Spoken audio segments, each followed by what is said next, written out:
तो स्वयं भगवान कृष्ण ने अपने हाथों से उनका यहाँ दाह संस्कार किया। ब्रज भाषा एक खड़ी भाषा है थोड़ी। उन्होंने कहा जब मैं मनुष्य का रूप में मिलूँ तो ब्रज में मेरा जन्म हो, पशु बनूं तो ब्रज में बनूं, मानुष हो तो यही रसखान, मानुष हो तो वही रसगान, बसो ब्रज गोकुल गाम के ग्वारन। मतलब मनुष्य बनूं तो वहीं गोकुल गांव के ग्वारों के बीच में मेरा जन्म हो। जो पशु हो तो कहा बस मेरो, चरो नित नंद की ध्यान मजारन। अगर मैं पशु का जन्म मिले तो बाबा नंद की गायों के बीच में चरूं। नमस्कार, मैं सोनू कुंतल। आज हम आपको दिखा रहे हैं रसखान जी का समाधि स्थल जो ब्रिज क्षेत्र में पड़ता है। और रसखान जी के बारे में डिटेल में आपको जानकारी देंगे। हमारे साथ पंडित जी हैं। तो विपिन जी, हमको ये पहले तो ये बताइए कि जो ये समाधि स्थल है क्या महत्व है ब्रज के रमण रेती स्थान में इसका? जी सर, ऐसा है कि जो रसखान जी थे इनका जन्म दिल्ली में हुआ था सर। दिल्ली में जन्म हुआ जी। तो ये यहाँ से एक वृंदावन से एक मूर्ति ले गए थे कृष्ण भगवान की। एक पान वाले की दुकान पर उन्होंने मूर्ति को देखा। तो वो मूर्ति को देखा तो वो एकदम प्रभावित हुए कि इतनी सुंदर मूर्ति ये किसकी है। बच्चे के रूप की मूर्ति थी। अच्छा, जब दिल्ली से जब मैं कभी घूमने के लिए ब्रज आए? नहीं, एक पान वाले ले गए थे यहाँ से, पान की दुकान थी दिल्ली में। तो दिल्ली में इन्होंने इस मूर्ति को देखा। अच्छा, आप ये कह रहे हैं कि मतलब दिल्ली से कोई पान वाला ब्रज में आया और भगवान कृष्ण की मूर्ति दिल्ली लेकर गया। तब उस मूर्ति को रसखान जी ने देखा था। तो वो मूर्ति को देखकर प्रभावित हुए, बोले इतना सुंदर बच्चा, इसके पैरों में चप्पल नहीं है और ये कहाँ का बच्चा है। उसको देखकर ये मोहित हो गए। तो उन्होंने कहा ये ब्रज का है, इसका नाम कृष्ण है। तो ये कहाँ मिलेगा? कि ये वृंदावन में मिलेगा। तो उन्होंने कहा अच्छा, मैं पान वाले को से बातचीत हुई थी पान वाले से। तो उन्होंने कहा कि मैं इसके लिए एक सुंदर सी जूती बनवाना चाहता हूँ बच्चे के लिए। रसखान जी ने तो चांदी की जूती बनवाई। उन्होंने स्वापी में बांध करके वहाँ से चले आए दिल्ली से। चलते चलते वो पैदल आए तो 3-4 दिन लग गए। तो वो द्वारकाधीश मंदिर है मथुरा में, वहाँ आ गए। तो मुसलमानी वेशभूषा के कारण उसने जो महंत थे उन्होंने इनको घुसने नहीं दिया, धक्का मार दिया। तो जब वो वहाँ गए, वहाँ चलो चलो तुम्हारा यहाँ कोई काम। जब आए थे तो वेशभूषा के कारण मोमडन थे उन्होंने, तो वहाँ सीढ़ियों पर वो पड़े रह गए द्वारकाधीश मंदिर पे। तो जब वो 12-1 बजा तो भगवान स्वयं प्रकट हुए बाल रूप में, उनको उठाया। बोले कि जो महंत ने जो गलती की है उसके लिए मैं क्षमा याचना मांगता हूँ आपसे। और आप मान के मेरे आपको ये दर्शन हुए और मैं धन्य हो गया प्रभु। आप कौन होगा? मैं ब्रज का राजा हूँ, कृष्ण मेरा नाम है। अच्छा, उनको साक्षात दर्शन दिए। तो वो फिर यहाँ विट्ठलनाथ गुरु थे एक गोकुल में, उनके सानिध्य में रहे 10 साल। उन्होंने यहाँ तपस्या की गोकुल में। मतलब उनका वो क्या बोलते हैं, कृपा पात्र बने? हाँ, कृपा पात्र बने और उनके सानिध्य में रहे 10 साल तपस्या की। तो यहाँ एक विशाल जंगल था। यहाँ अजगर भी रहते हैं, अब भी रहते हैं। और वहाँ जब ये यहाँ आए तो एक जगह थी ये, तो यहाँ इन्होंने भजन किया 10 साल। तो उन्होंने प्रभु से प्रार्थना की कि प्रभु जब मैं तुम्हें याद करूँ तो आपको आना पड़ेगा। तो बाल रूप में उनको दर्शन देते थे, जब भी वो याद करते थे उनको, जब भी आ जाते थे। तो यहाँ उन्होंने जब अंतिम संस्कार हुआ उनका यहाँ, तो स्वयं भगवान कृष्ण ने अपने हाथों से उनका यहाँ दाह संस्कार किया। दाह संस्कार? लेकिन यहाँ पे समाधि है तो मतलब दफनाया गया उनको या दाह संस्कार किया था? वो दफन उसमें गाड़ते जो मुसलमानी तौर तरीके से दफनाया गया था। हाँ। तो उन्होंने बहुत सारे दोहे लिखे। जैसे एक दोहा ये है, जा दिन ते वो नंद को छोरो या बन धन चराए गए हो, मीठी तानन गोधन गावत बहन बजाय रिझाए गए हो। वाह दिन सौ कछु टोना सौ को रसखान हिये में समाये गए हो, को न काऊ को कान करे सिगरो ब्रज वीर बिकाए गए हो। तो उन्होंने ये दुआ लिखी रसखान जी। क्या है, थोड़ा समझाइए। जा दिन ते वो नंद को छोड़ो या बन धैन चराए गए हो। जिस दिन से नंद बाबा का लड़का जा बन धेनु चराए गए, इस वन में धेनु मतलब गाय चराए गए हो। मीठी तानन गोधन गावत, मीठी मतलब बंसी बजाते, मीठी तान गा रहा है, तान गा रहा है, गोधन गावत, बैन माने बंसी बजाए। तो मेरे मन को रिझाए गए हो, मेरे मन में समाये गए हो। बाद दिन सौ कछु टोना सौ को रसखान हिये में समा गया। उस दिन से कुछ जादू टोना मेरे मन में हृदय में समा गया है। को न काऊ को कान करे सिगरो ब्रज वीर बिकाए गए। यहाँ कोई किसी की मतलब कान मतलब क्या मतलब कान में वो इज्जत मतलब वो नहीं, वो छोटा बड़ा नहीं देखते हैं। देखता है सब सौरभ ब्रज वीर बिकाए, सब मतलब सौरभ ब्रज मेरे लिए लुट गया है, मतलब बिकाए गए। मानुष हो तो वही रसकान बसो ब्रज गोकुल गाम के ग्वारन, जो पस हो तो कहा बस मेरो चरो नित नंद की धैन मजारा। एक बार वैसे पाहन हो तो वही गिर को जो ये कौन सी भाषा में, अवधि में है या उसमें ये ब्रज भाषा में? ब्रज भाषा में। ब्रज भाषा में जी। लेकिन जो ब्रज भाषा हम मतलब जैसे बोलते हैं सुनते हैं वो तो डिफरेंट है, वो तो ऐसे बात नहीं करते इस लैंग्वेज में लोग तो इधर। नहीं, ब्रज भाषा एक खड़ी भाषा है थोड़ी। उन्होंने कहा जो मैं मनुष्य का रूप में मिलूं तो ब्रज में मेरा जन्म हो, पशु बनूं तो ब्रज में बनूं, मानुष हो तो यही रसखान, मानुष हो तो वही रसगान बसो ब्रज गोकुल गाम के ग्वारन, मतलब मनुष्य बनूं तो वहीं गोकुल गांव के ग्वारों के बीच में ग्वालों के बीच में मेरा जन्म हो। हाँ। जो पशु हो तो कहा बस मेरो चरो नित नंद की धैन मजारन, अगर मैं पशु का जन्म मिले तो बाबा नंद की गायों के बीच में चरूं। अच्छा। पाहन हो तो वही गिर को जो धर्यो कर छत्र पुरंदर धारण, पत्थर भी बनूं तो मैं गिरिराज पर्वत बनूं। जो खग हो तो बसेरा करो मिली कालिंदी कूल कदम की डारन, अगर खग पक्षी बनूं तो मतलब यमुना मैया की काली कुंज पे वहाँ का पक्षी बनूं, वहाँ के पक्षी बनूं। ये जब हम यहाँ पर जो ये स्थान है समाधि स्थल है, जब यहाँ का एंट्रेंस करेंगे तो ये सारे पद एंट्रेंस पे लिखे हुए हैं, और जो भैया ने विपिन जी ने कहानी बताई वो भी अंकित है जगह जगह शिला पट्टिकाओं पर। ये जो है वट का वृक्ष है, और ऐसे तमाम वृक्ष यहाँ पर हैं। बड़ी खूबसूरत जगह है, यहाँ पर सरकार का बड़ा सराहनीय कार्य है, बड़ा सुंदर इसको रीडेवलपमेंट किया गया है। मेरे हिसाब से पहले भी हमने एक बार आए थे तो यहाँ पर कुछ भी नहीं था। वहाँ पर आगे अगर हम उस तरफ कैमरा गया तो आपको दिखाएंगे कि पूर्व की स्थिति और अब की स्थिति भी लिखी हुई है। जो ये उत्तर प्रदेश तीर्थ विकास परिषद उसके साथ, हाँ जी, तीर्थ विकास परिषद ने यहाँ काम कराया है, बहुत ही अच्छा काम, सराहनीय है और बहुत ही अच्छा ये समाधि स्थल है जी। समाधि जो स्थल मेन रसखान जी का मैंने जो यही है ना। हाँ जी जी। तो रसखान जी ने यहाँ पर 10 वर्ष तक जो तपस्या की थी, 10 वर्ष तपस्या की। हाँ, विट्ठल नाथ गुरु थे गोकुल के, लिखे थे। हाँ जी, पद दोहे वो यहीं पर लिखे या यहीं पे लिखे थे? आप उधर से घूम के आइए, हम तब तक बातचीत करते हैं। हाँ जी।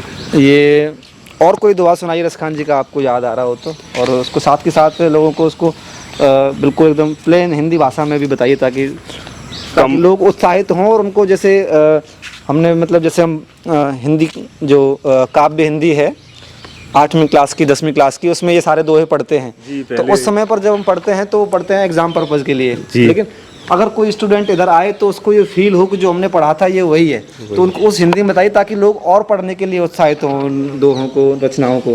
प्रेम प्रेम सोऊ कहत प्रेम न जानत कोई। हाँ, मतलब प्रेम प्रेम बहुत कहते हैं प्रेम प्रेम को नहीं जानता। ये उधर लिखा भी हुआ मैंने पढ़ा। प्रेम प्रेम सोऊ कहत प्रेम न जानत जो कोई, जो जन जाने प्रेम तो मरे जगत क्यों रोए। जो जग जाने प्रेम तो मरे जगत क्यों रोए। अच्छा, अगर प्रेम को जान जाए तो फिर जगत क्यों रोता है, रोएगा क्यों। ये हमारा मोह का कारण है जो हम रोते हैं। ये वो समाधि स्थल है, समाधि स्थल है रसखान जी का जी। इधर हम माथा टेकना चाहेंगे एक बार। अच्छा, तो यहाँ पर उनको बाद में दफनाया गया। और भगवान कृष्ण ने अपने हाथों से यहाँ उनका जो समाधि स्थल जो किया, कार्यक्रम जो करते हैं अपने हाथों से स्वयं किया था। आज भी बताते हैं यहाँ जो लोग आसपास रहते हैं कि रसखान जी घोड़े पे सवार होके रात में निकलते हैं 12-1 बजे, आज भी यहाँ पर। अच्छा, घोड़े पर सवार होकर निकलते हैं? हाँ जी, हाँ जी। ये उनका सवारी है घोड़ा? हाँ जी, घोड़ा।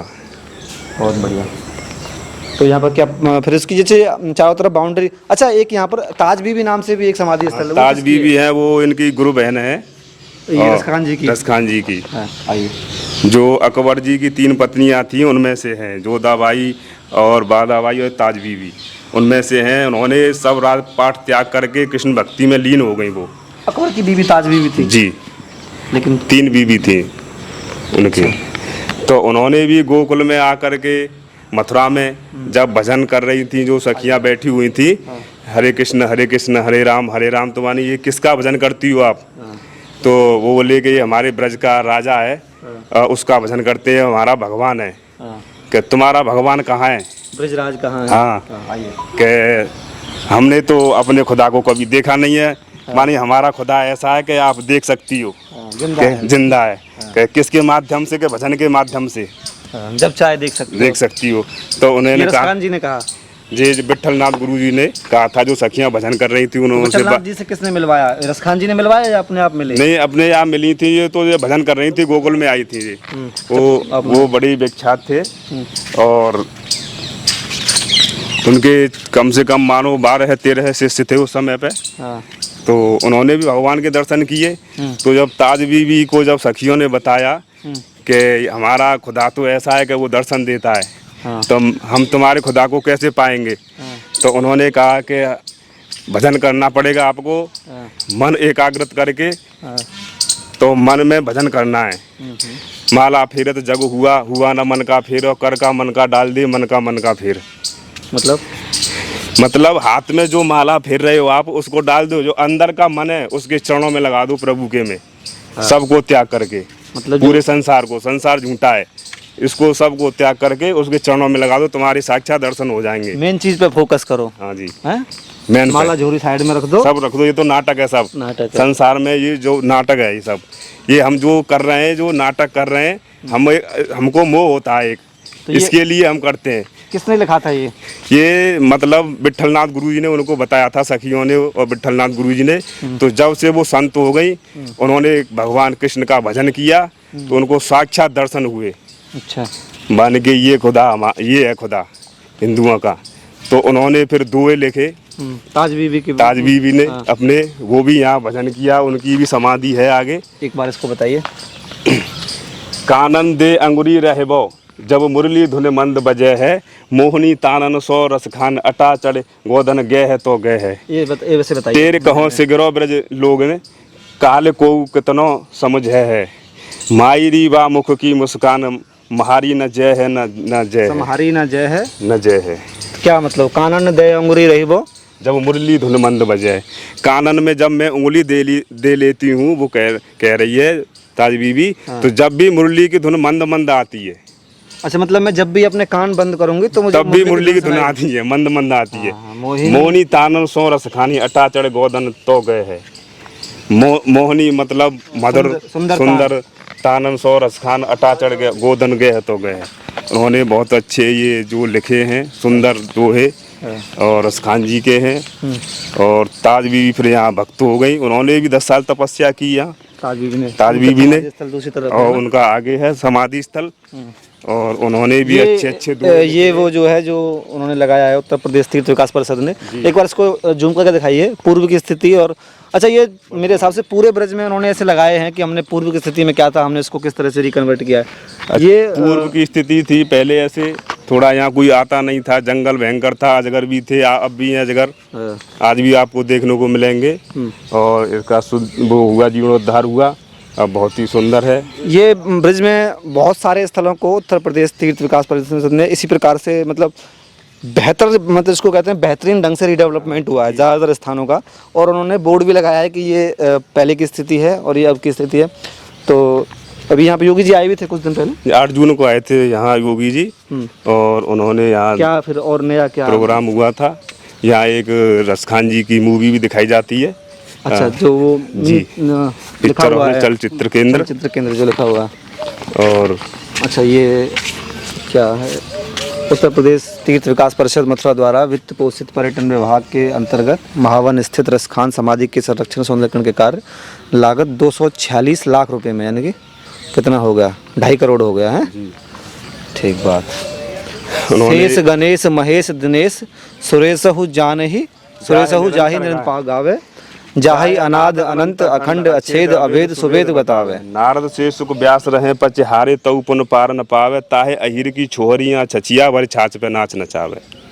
शेष गणेश महेश दिनेश, मतलब जो भी हमारे देवताएं सुरेश, जो इसको निरंतर भजते हैं। शेष गणेश महेश मतलब सब देवता इसको भजते हैं, कृष्ण भगवान का नाम लेते हैं। जाए अनाद अनंत अखंड, ये अनादि है, अनंत है, अखंड है, इसका कोई पार नहीं है। अछेद अवेद है, सुवेद बता में। नारद से सुख व्यास रहे, नारद जी, सुखदेव जी, व्यास जी सब इसको रटते हैं। पचे हारे तऊ पुन पार न पावे, कोई पार नहीं पावे। हाँ, ताहे अहिर की छोरियाँ छचिया वर छाछ पे नाचना, मतलब गोपियों के पीछे अहिर की छोरियाँ, हाँ, छचिया वर थोड़ी सी छाछ पे उसको नाच नचाती हैं। ये है मूर्ति ना रसखान जी की? जी, ये रसखान जी की मूर्ति है। ये वो है जो आप बता रहे थे कि हाँ, चलचित्र केंद्र है, मूवी दिखाई जाती है इसमें। अच्छा, अब तो बंद है संडे की वजह से? संडे की वजह से बंद है या नहीं, संडे की वजह से बंद है, और ये खुलती है। बाकी चलो, वो तो कुछ होगा नहीं उसमें तो अंदर नहीं, वो कोई नहीं है। ये रसखान जी की बड़ी सुंदर मूर्ति है। ये भी अभी लगाई गई है लेटेस्ट हाँ में? जी, अभी लगाई गई है, जो जीर्णोद्धार हुआ है इसका, अभी लगाई गई पीतल है। की है? पीतल की है साहब। पीतल की है। अच्छा, और जैसे आप इधर आएंगे तो सामने ही से ही ये वाली रास्ता ताज बीबी के उसकी तरफ जाएगा, है ना? पीछे से जाएंगे, कहाँ इधर से चलेंगे? अच्छा, तो ये अभी गार्डन का काम चल रहा है, गार्डन है जो काम चल रहा है, डेवलपमेंट के लिए। कर रहे हैं। कितने पौधे लगाए गए हैं यहाँ उसके बाद में, डेवलपमेंट के बाद? यहाँ बहुत सारे पौधे लगाए जाते हैं, कोई अपने जो भी वृक्षारोपण करता है, हाँ। निःशुल्क सब काम है यहाँ। कोई भी वर्ल्ड फीड करता है, प्लांट डोनेशन करता है, बहुत सुविधाएं हैं यहाँ, ये किसी ताज से बीबी शुल्क नहीं लिया जाता है और किस चीज़ का? निःशुल्क कार्य किए जाते हैं। मतलब जो भी यहाँ पौधे देके जाता है हाँ, उसको पेमेंट नहीं मिलती है, वो जिसको करना है निःशुल्क आके करे। निःशुल्क करते हैं सब। नहीं बिल्कुल, ये तो आश्रम में करना भी निःशुल्क ही चाहिए। अच्छा, तो मतलब जो भी यहाँ पे पौधे हैं वो सब निःशुल्क ही आए हैं? हाँ, निःशुल्क है और ये बहुत सरकार बढ़िया, बहुत द्वारा। बढ़िया। ताज बीबी के बारे में थोड़ा और बताइए। हम ताज बीबी के अब उस पर समाधि स्थल पे जा रहे हैं, तो उन्होंने कितने दिन फिर तपस्या की इधर? ताज बीबी ने 10 साल तपस्या की थी यहाँ, विट्ठलनाथ गुरु जी के सानिध्य में रही। उन्होंने भगवान कृष्ण के दर्शन पाए और उन्होंने वो भक्ति में लीन हो गई ताज बीबी, और वो अच्छी भक्त रही। और उन्होंने यहाँ अपने खुदा को मतलब अलग करते हुए और कृष्ण को खुदा मान लिया और उसमें लीन हो गई है। और साक्षात प्रभु ने दर्शन दिए जब से उन्होंने यहाँ अपना जीवन उन्हीं के चरणों में लगा दिया, ताज बीबी ने। ताज बीबी ने। अच्छा, तो वो ताज बीबी की ये जो स्थल है, इसके अलावा भी कहीं कोई स्थल है पूरे ब्रज क्षेत्र में ताज बीबी का? नहीं, कोई स्थल नहीं है, यही स्थल है उनका। अच्छा, ये ताज बीबी की बहुत सुंदर प्रतिमा बनाई गई है, एक बार देखिए आप कैमरे पे। अच्छा, ये हम पे कुछ लिखा हुआ है जी। ये आप मूर्ति दिखाइए, मैं तब तक बोल के सुनाता हूँ। सुनो दिल जानी मेरे दिल की कहानी तुम, दस्त ही बिकानी बदनामी भी सहूंगी मैं, देव पूजा ठानी हो निवाज हूँ भुला नहीं तजे, कलमा कुरान सारे गुण ना गहूंगी मैं। क्या मतलब हुआ इसका? सुनो दिल जानी मेरे दिल की कहानी तुम, दस्त ही बिकानी बदनामी भी सहूंगी मैं। मतलब मेरे जो दिल के अंदर जो कहानी है मैं दुनिया को सुनाऊंगी, कहूंगी, और जो मेरी बदनामी हो या कुछ भी हो तेरे भजन में सहूंगी, तेरे भजन में लीन रहूंगी, तेरी भक्ति करूंगी। देव पूजा ठानी हो निवाज हूँ भुलानी हो। कोई भी देवता हो, मतलब देव पूजा ठानी हो निवाज हूँ, मतलब मैंने पूजा ठान ली है, पूजा ठान लिया, कलमा को तज दिया है, सबको तज दिया मैं, तेरे कुरान सारे तज दिए, गुण ना गहूंगी मैं, लेकिन तेरे गुण गाऊंगे। हाँ, श्यामला सलोना सिर ताज से कुल्ले दिए। श्यामला सलोना है मेरे सिर पे, उसका वास है, कुल्ले दिए, मतलब अच्छा लग रहा है तेरा फोटो, मतलब मैंने सर पे रख लिया है, तेरे ही दाग में निदाग हवे रहूंगी मैं, तेरे ही मतलब चरणों में मैं हमेशा रहूंगी। नंद को कुमार कुर्बान ताड़ी सूरत पर हों तो कुरानी हिंदुआनी हवे रहूंगी मैं, मतलब अपने जो धर्म को छोड़कर मैं हिंदुआनी बनूंगी और सब भाषा को त्यागते हुए तेरे चरणों में और हिंदी भाषा में अपना जो भी आगे कहूँगी। गोस्वामी विट्ठलनाथ जी ने ताज बीबी को ब्रह्म संबंध की दीक्षा देकर वैष्णव बनाया। कृष्ण भक्ति काव्य की कवित्रियों में ताज बीबी को मीरा की अनुगामिनी माना जा सकता है। संगठित रूप से ताज बीबी की रचनाएं एवं इतिहास प्राप्त न होने के कारण उनके बारे में संपूर्ण जानकारी संभव नहीं हो सकी है। उनके द्वारा रचित 200 सवैये एवं कवित्व ही उपलब्ध हो सके हैं। अच्छा, मतलब ज़्यादा चीज़ इनकी मिल नहीं पाई, केवल 200 दोहे ही जो है लिखे इन्होंने, मतलब वो हाँ वो प्राप्त मिल पाए हैं, प्राप्त। बाकी लिखने का तो पता नहीं कितने लिखे हों, सब ज़्यादा भी लिखे हों। हाँ जी, वो उसको इकट्ठा नहीं कर पाए हैं जी। अच्छा, ये बड़ा सुंदर है। ताज बीबी समाधि स्थल, पुनरुद्धार, उत्तर प्रदेश ब्रज तीर्थ विकास परिषद, मथुरा। अच्छा, ये सब उस तरफ तो नहीं बनाया है सर द्वार? किस तरफ? ये जो रसखान जी की समाधि स्थल है? नहीं, वो भी अच्छा है, वहाँ भी भव्य है, वो पहले से ही है। ये ब्रज प्रकाश तीर्थ ये बिल्कुल बनाया गया है। अच्छा, इसमें पूर्ण स्थिति है। ये है छैल जो छबीला सब रंग में रंगीला, बड़ा चित्त का अडीला कहूँ देवता सो न्यारा है। माल गले सोहे नाग मोती सेत सोहे, कान कुंडल मन मोहे, लाल मुकुट सर धरा है। दुष्ट जन मारे सब संत जो उबारे, ताज चित्त में निहारे प्रण प्रीत करण वारा है। नंदजू को प्यारा जिन कंस को पछारा, हुआ वृंदावन का वारा, कृष्ण साहिब हमारा है। ये ताज बीबी का दोहा है। शैली बिल्कुल दिखने की अलग अलग है दोनों की। रसखान जी की शैली अलग है और ये लगभग वही हिंदी में लिख रही हैं जो आसानी हाँ, समझ जो में आ ब्रज रहा है। भाषा में जो समझ आ रहे हैं वो अच्छा है, उनके दोहे भी बहुत अच्छे हैं। अच्छा, ये फिर से वही लिखा हुआ है। हाँ जी। सुनो दिल जानी मेरे दिल की कहानी तुम, दस्त ही बेकानी बदनामी भी सहूंगी मैं, देव पूजा ठानी हो निवाज हूँ भुलानी, तजे कलमा कुरान सारे गुन ही न कहूँगी मैं। श्याम मला सलोना सिर ताज सिर को ले दिए, तेरे नेहे दाग में निदाग हुई रहूँगी मैं, नंद के कुमार कुर्बान तानी सूरत पे, हों तो तुकुरानी, हूँ तो तुकुरानी मतलब हूँ तो मैं मुसलमानी, हाँ, पर हिंदुवानी हुई रहूँगी मैं, हिंदू बन के रहूँगी। हिंदू बन के मैं सेवा करूंगी। बहुत सुंदर, बहुत सुंदर। ये पौराणिक ये कुआं किधर है? पौराणिक कुआं है, पूर्व की स्थिति ये है, कहाँ पे है वर्तमान कुआं? स्थिति यही कुआं है। अच्छा, ये पीछे के पीछे कुआं ऊपर है। सीढ़ियाँ हैं। ये कुआं किस लिए था?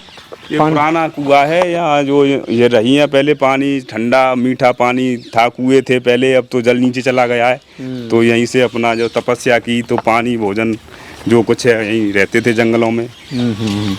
अच्छा, ये दिखाओ एक बार दोबारा। ये वास्तव में देखिए, आप जो मैं आपको पहले बता भी रहा था कि बड़े जो ये मतलब तीर्थ विकास परिषद ने बहुत बेहतरीन काम किया है इस मामले में। आप पूर्व की स्थिति आपको कैमरे पे है, अब आपको लेटेस्ट स्थिति दिखाएंगे कैसी है। ये देखिए, मतलब बेहतरीन काम जिसको बोलते हैं वो तीर्थ विकास परिषद ने किया है। हर जगह आपको ये मिलेंगे। आइए एक बार हम फटाफट से आपको इधर भी जो मेन स्थल है उसको दिखा देते हैं और फिर हम आपको इस वीडियो से विदाई लेंगे। और अगली यहाँ की जो इस एरिया में अगला स्थान वो रमण रेती है। रमण रेती ये दिखाइए। ऊपर तो कुछ है नहीं समाधि स्थल पर, तो केवल चबूतरा ही है। ये आसपास फिर से बहुत सारे दोहे लिखे हुए हैं। कुल मिला के ये एक बेहतरीन स्थान है जहाँ पर आप जब भी आओगे तो कम से कम 2-3 घंटे का समय लेकर के आएँ, क्योंकि काफ़ी कितने एकड़ में है लगभग? ये 72 बीघा है। 72 बीघे में है। 72 बीघे जमीन है ये। काफ़ी मतलब बड़ा एरिया है, हरा भरा है। और आपको यहाँ से पीछे थोड़ा हिरणों का एक बगीचा भी है, वहाँ पे बहुत सारे हिरण हैं। और बता रहे हैं कि जंगली पशु भी हैं, लेकिन ऐसे मतलब असुरक्षा वाला माहौल नहीं है, बिल्कुल भी एकदम सेफ है, ऐसी कोई दिक्कत नहीं है। लेकिन है काफ़ी बड़ा, हरे भरे जंगल हैं बहुत। शायद आपने कैमरे में देखे भी होंगे, नहीं देखे हो तो मैं आपको बता रहा हूँ। चारों तरफ बहुत बेहतरीन कदम के सुंदर रमणी वट के वृक्ष हैं, कदम के वृक्ष हैं, और बाकी सारे वृक्ष तो पीपल के भी हैं। मतलब नॉर्मल वृक्ष तो हैं। सबसे बड़ी बात है कि कदम्ब और वट के वृक्ष बहुत मात्रा में हैं, विशेष मात्रा में हैं। कुल मिलाकर के एक बेहतरीन स्थल जो ब्रज के आप शायद वृंदावन तक आके रुक जाते हो या मथुरा आके रुक जाते हो, बरसाना, नंदगांव, गोवर्धन आके रुक जाते हो, तो गोकुल आइए। और गोकुल से 2-3 किलोमीटर पड़ता है ना जी, 3 किलोमीटर बाद ज़रूर इधर आइए। रसखान जी का समाधि स्थल है, रमण रेती के बिल्कुल करीब है। मतलब 100 मीटर पड़ता है रमण रेती से, मुश्किल से। थोड़ा सा ऊपर चढ़िएगा तो बड़ा बेहतरीन खूबसूरत स्थान, पिकनिक स्पॉट भी आप कह सकते हैं। और ऐतिहासिक दृष्टि से तो मैंने आपको और विपिन जी ने बड़े सलीके के साथ आपको बताया ही है। एक बार ज़रूर आइए। और कभी जैसे घूमने फिरने का मन हो तो अपने ऐतिहासिक स्थलों को भी खंगालिए और थोड़ा सा पढ़ के आएँ रसखान जी के बारे में, ताज बीबी के बारे में, तो ज़्यादा अच्छा लगेगा। ताकि जो यहाँ पर शिला पट्टिकाएँ लगी हुई हैं उनके दोहे आपको समझ आएंगे, थोड़ा सा इतिहास खंगालेंगे तो ज़्यादा अच्छा लगेगा। अदरवाइज़ आपको यहाँ पर जो कोऑर्डिनेटर्स हैं वो आपको यहाँ के बारे में बताएंगे, तब भी आप चीज़ें समझ ही जाएंगे। चलिए, इस वीडियो में आपके साथ इतना ही, फिर मैं आपसे विदा लेता हूँ। तब तक के लिए अपने अपने घरों में सुरक्षित रहें, सावधान रहें, पढ़ते पढ़ाते रहें। जय श्री कृष्ण।